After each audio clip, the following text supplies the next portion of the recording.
5 mots ont fait sangloter des inconnus, seuls dans leur voiture. Et si, vous aussi, ils pouvaient bouleverser votre vie? Imaginez un instant. Un président africain, debout devant un parterre d'Afro-Américains, le regard grave mais bienveillant, prononce simplement, sans emphase. Vous avez été volé, pas perdu. En quelques jours, ces mots font le tour du monde numérique. Ils traversent les océans et atterrissent dans l'intimité des foyers.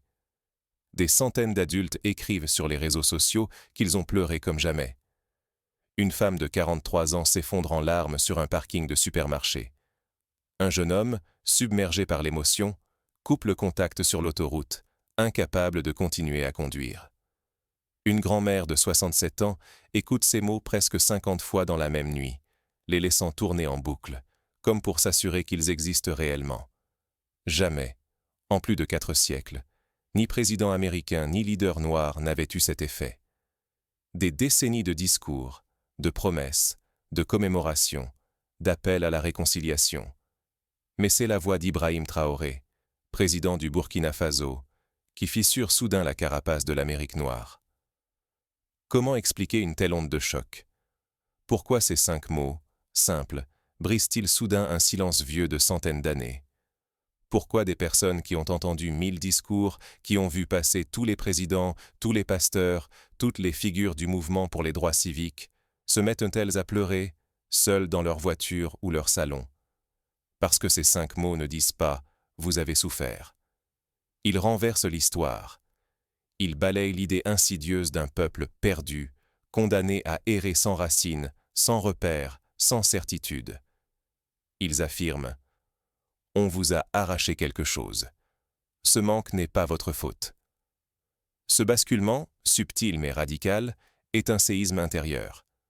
Car si l'on perd, on se sent coupable. On se demande où l'on a fauté, pourquoi on n'a pas su garder, protéger, transmettre. Mais si l'on a été volé, la responsabilité change de camp. Et surtout, on peut exiger justice. Ce n'est ni un slogan de politicien, ni une promesse d'inclusion. C'est la reconnaissance d'une blessure et d'une appartenance. Vous avez encore un peuple, une maison, et le droit d'en réclamer la réparation. Il y a là une dimension révolutionnaire, parce qu'elle change la position de celui qui entend. Ne pas comprendre la portée de ces mots, c'est rester enfermé dans une identité fracturée. Mais les saisir, c'est ouvrir la porte à une renaissance, la reconquête d'un pouvoir collectif et personnel, peut-être même la chance de retrouver un jour une seconde citoyenneté, sur la terre d'origine. Cette idée, qui semblait autrefois utopique, prend soudain la forme d'un horizon possible. Revenons au contexte historique. Pendant des siècles, le récit dominant en Amérique a enfermé les Afro-Américains dans la perte. Perte de culture, de langue, de famille, d'histoire. Pensons à ces manuels d'histoire, à ces films, qui évoquent la traite négrière comme la disparition d'un passé, le début d'une errance. Ce récit pèse lourd. Il impose une tâche silencieuse, impossible. Réparer, retrouver, guérir ce que l'on pense avoir laissé filer. Année après année, génération après génération, ce poids invisible façonne l'identité noire. On attend de chacun qu'il recompose un puzzle brisé, qu'il comble des vides impossibles, qu'il invente le chemin vers un passé effacé. Mais comment recoller ce que l'on croit dissous? Cette quête, sans fin, laisse l'âme en suspens, dans l'attente d'une réponse qui ne vient jamais. Prenons un exemple concret. Nombre d'Afro-Américains, au fil des décennies, se sont lancés dans des recherches généalogiques.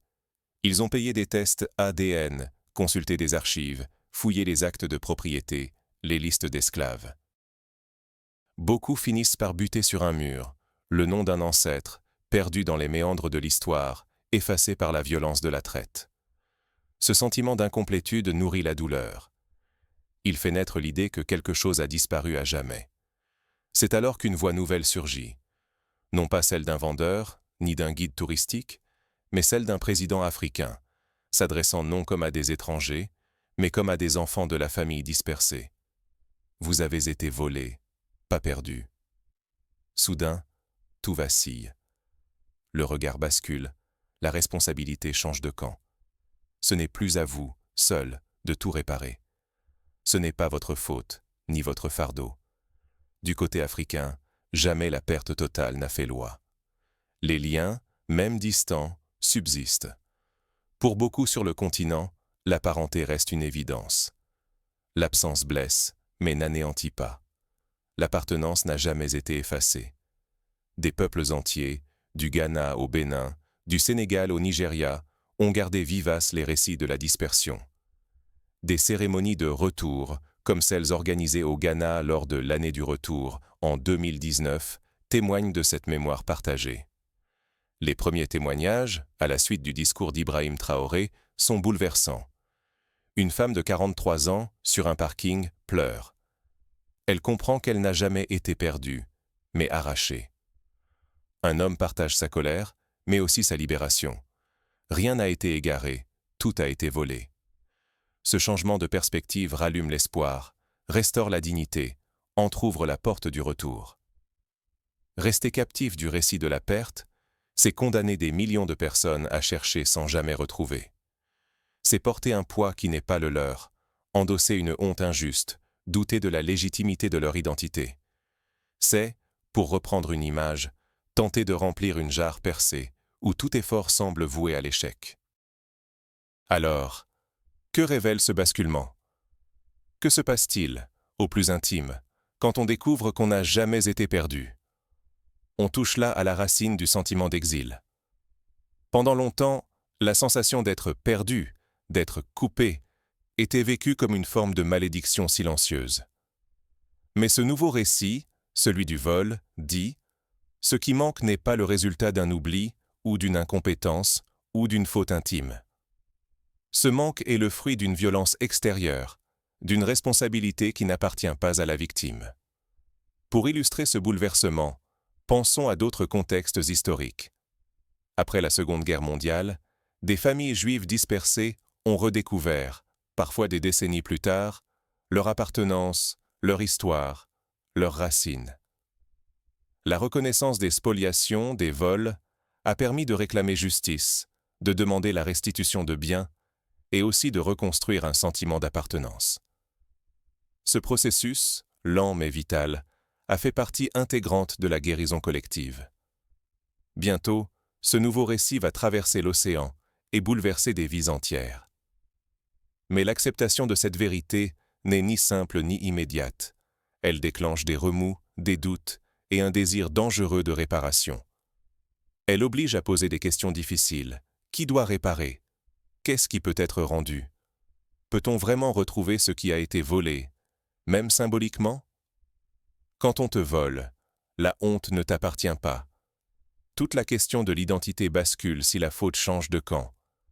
Que devient-on quand on cesse de porter un blâme qui n'était pas le sien? Pendant des siècles, l'histoire officielle en Amérique a instillé une culpabilité sourde chez les Noirs. Si votre passé est manquant, c'est peut-être votre faute, un oubli, une négligence ou la défaillance des ancêtres. Ce récit fait peser la responsabilité sur ceux déjà blessés, comme si l'on devait répondre d'une mémoire disparue par sa propre main. La honte, insidieuse, se transmet de génération en génération. Pourtant, il suffit d'un mot pour renverser ce poison, remplacer perdu par volé. Ce qui a été pris n'est pas de votre fait. Ce qui a été arraché, ce n'est pas à vous de le réparer seul. Cette nuance simple déplace la honte du côté du voleur. D'un coup, la dignité revient. On n'a pas à mendier ce qui fut injustement retiré. Ce glissement n'est pas anodin. Il redonne à l'identité africaine sa puissance pleine et entière, sans condition à remplir. Nul besoin de mériter sa place dans la famille.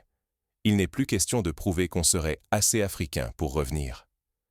Il suffit de se souvenir que le lien existe toujours, même nié ou invisibilisé. Pensons à d'autres peuples qui ont connu l'exil forcé. Les descendants des Arméniens dispersés après le génocide, ou encore les diasporas d'Europe de l'Est, ont retrouvé, parfois, leur citoyenneté d'origine, des décennies après les faits. Mais il a fallu d'abord nommer la violence, reconnaître le vol, la spoliation, l'arrachement. Ce n'est qu'alors que la réparation, même symbolique, a pu commencer. Quand ce message vient d'un président africain, debout, digne, qui ne demande rien et n'a rien à vendre, l'impact est immense. Il n'y a pas de prix à payer, pas d'humiliation à redouter. Seulement une main tendue, une invitation à rentrer, sans condition ni calcul. Ce n'est pas une faveur, c'est un acte de justice attendu depuis des siècles. Les mots choisis sont essentiels. Parler de nous, de notre famille, au lieu de vous et eux, c'est abolir la distance. Cela efface les frontières symboliques, rejette la posture du regard extérieur et permet la réhabilitation du nous. Ce nous n'attend pas d'autorisation. Il affirme simplement « Tu fais partie de la famille, dès maintenant, sans épreuve à subir ». Refuser ce déplacement de perspective, c'est accepter de vivre dans une quête sans fin de reconnaissance, toujours vulnérable au regard de l'autre. On reste exposé aux récits extérieurs, à l'instrumentalisation de son identité, fragmentée, manipulée selon des intérêts étrangers. Mais reprendre le pouvoir sur les mots, c'est reprendre la maîtrise de son histoire, de sa dignité et de son avenir. Ce déplacement radical de la honte et de la fierté ouvre un champ des possibles inédits. Mais concrètement, que se passe-t-il lorsqu'une famille décide réellement de rouvrir la porte? Quelle route nouvelle s'ouvre lorsque le retour à la maison devient une réalité? Une invitation à rentrer, ce n'est pas seulement un symbole. C'est le début d'un bouleversement intime et collectif, où tout peut changer. Imaginons un scénario. Une famille afro-américaine, après avoir entendu le discours d'Ibrahim Traoré, décide de partir au Burkina Faso. Ils prennent contact avec l'ambassade. On leur explique les démarches, dossiers à remplir, justificatifs à fournir, actes de naissance, preuves de la filiation, parfois simples lettres de motivation. Les enfants, d'abord sceptiques, interrogent leurs parents. Et si on ne nous reconnaît pas? Mais à l'arrivée, ils découvrent une cérémonie d'accueil organisée par la mairie, des voisins venus saluer le retour des enfants du pays. Les larmes coulent. Ce n'est pas un rêve, c'est un acte administratif, un geste d'État, mais aussi un moment d'émotion profonde. Et si, au lieu d'attendre un futur incertain, vous pouviez rentrer chez vous, en Afrique, aujourd'hui, légalement, concrètement? Ce n'est plus un rêve lointain, ni une promesse floue. Pour la première fois, un président africain, depuis le sommet du pouvoir réel, s'adresse à vous.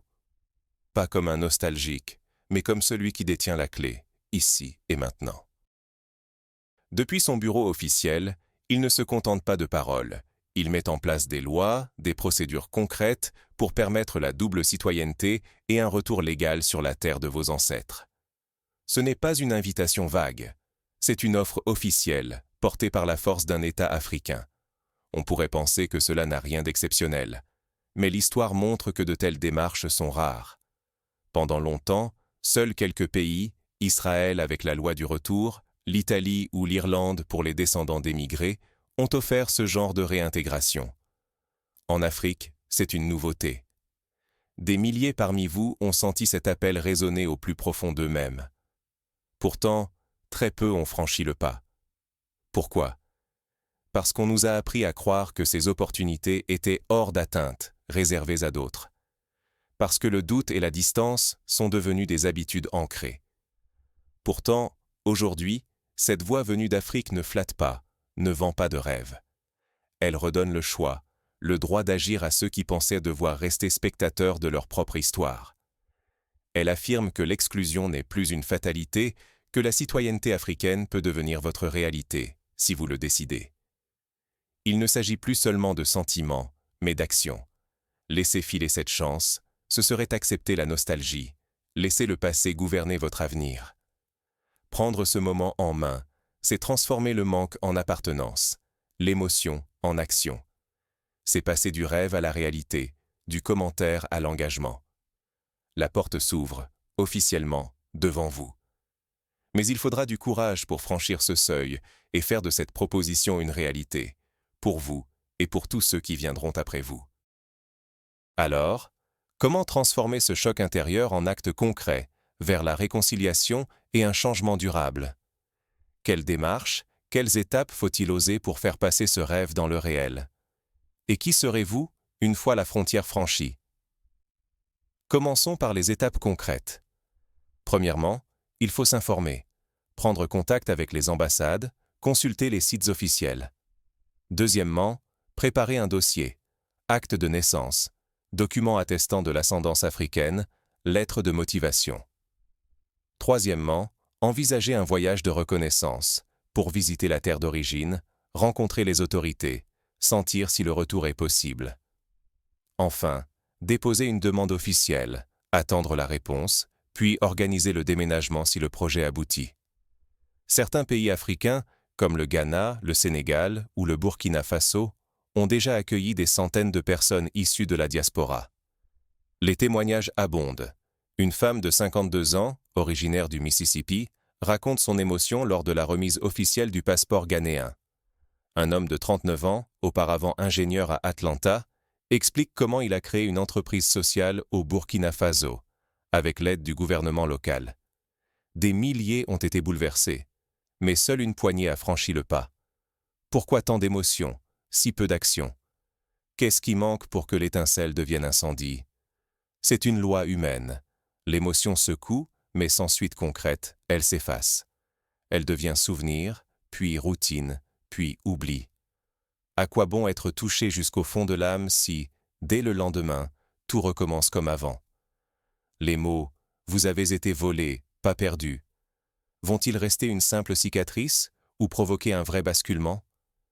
Pour transformer l'émotion en action, il faut des exemples, des modèles, des guides. Pensons au mouvement de la Back to Africa au XIXe siècle, avec Marcus Garvey. À l'époque, des milliers d'Afro-Américains ont tenté le pari du retour, malgré les obstacles administratifs et la méfiance des puissances coloniales. Aujourd'hui, les outils sont là, les procédures existent, la volonté politique aussi. L'appartenance ne s'écrit pas en commentaires ou en like. Elle se saisit, physiquement, dans des actes tangibles. Ressentir la blessure de l'exil, reconnaître la vérité de ces mots, ce n'est qu'un début. Un déclic, oui, mais sans suite. On devient prisonnier de l'émotion, spectateur passif de sa propre histoire. Mais aujourd'hui, il existe une chance inédite. Jamais nos aïeux n'ont eu cette option. Agir, postuler à la citoyenneté, renouer administrativement avec une terre qui ouvre ses bras sans rien exiger. Ce n'est ni un troc, ni une promesse électorale. C'est une offre formelle, venue d'un président africain qui détient l'autorité et qui attend seulement que nous décidions si, oui ou non, nous rentrons à la maison. Passer du ressenti à l'action, c'est refuser la fatalité. C'est réclamer une place, ici et maintenant, dans l'histoire, dans la famille africaine, sans attendre, sans quémander. Cela exige du courage, de la lucidité, parfois de l'audace. Mais c'est la seule voie pour transformer l'émotion en pouvoir réel sur son identité. Sinon, le risque est grand. Attendre. Laisser le doute, la peur, l'habitude gagner. Ne pas agir, c'est rester à la marge, regarder l'histoire s'écrire sans y prendre part. Même l'espoir le plus ardent finit par se dissoudre s'il n'est pas incarné dans des gestes concrets, visibles, irréversibles.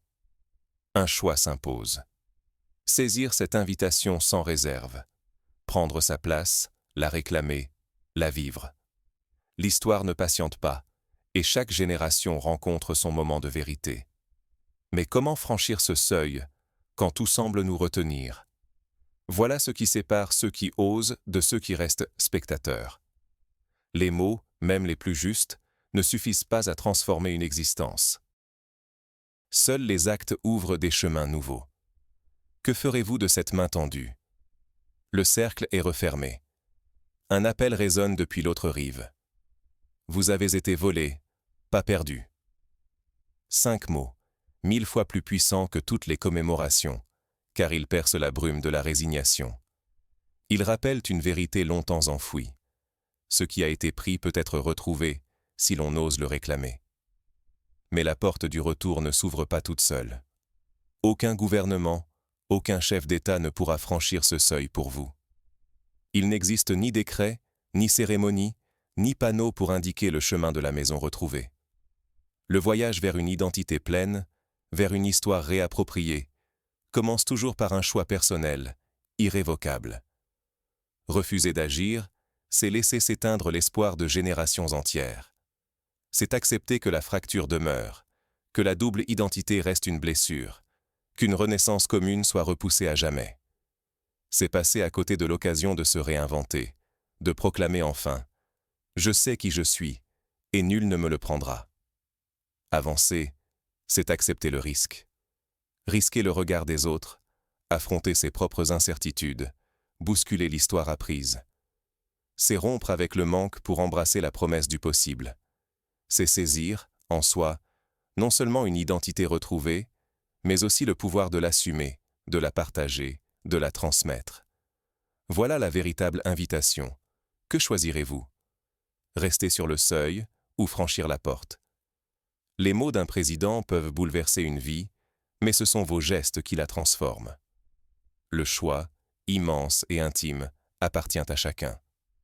Le moment du passage n'appartient qu'à vous. Qu'allez-vous décider? Pour vous aider à franchir ce seuil, voici quelques pistes concrètes, étape par étape. Premièrement, osez écrire à l'ambassade du Burkina Faso ou du Ghana. Expliquez votre histoire, demandez les démarches précises. Deuxièmement, renseignez-vous sur les programmes de retour, comme ceux proposés par le Ghana avec la Year of Return ou le Burkina Faso avec son initiative de double citoyenneté. Troisièmement, rejoignez des groupes de la diaspora déjà engagés dans ce processus, partagez vos doutes, vos espoirs, vos questions. Quatrièmement, préparez un voyage. Rien ne remplace la rencontre sur place, le contact avec la terre, les visages, les sons, les odeurs. Cinquièmement, si la démarche administrative vous semble complexe, cherchez le soutien d'associations spécialisées qui accompagnent déjà des familles dans ce parcours. Souvenez-vous que chaque étape franchie, même minuscule, est une victoire sur l'inertie. Il n'est pas nécessaire de tout réussir du premier coup. Chaque lettre envoyée, chaque document réuni, chaque question posée, sont autant de pas vers la réparation. Enfin, n'oubliez pas de transmettre. Parlez à vos enfants, à vos proches, de cette possibilité nouvelle. Racontez-leur ce que cela change, en vous, de ne plus vous croire perdu, mais volé, et donc capable de retrouver, de réclamer, de reconstruire.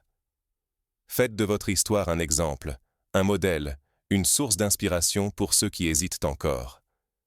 L'histoire n'appartient pas seulement aux puissants, aux présidents ou aux rois.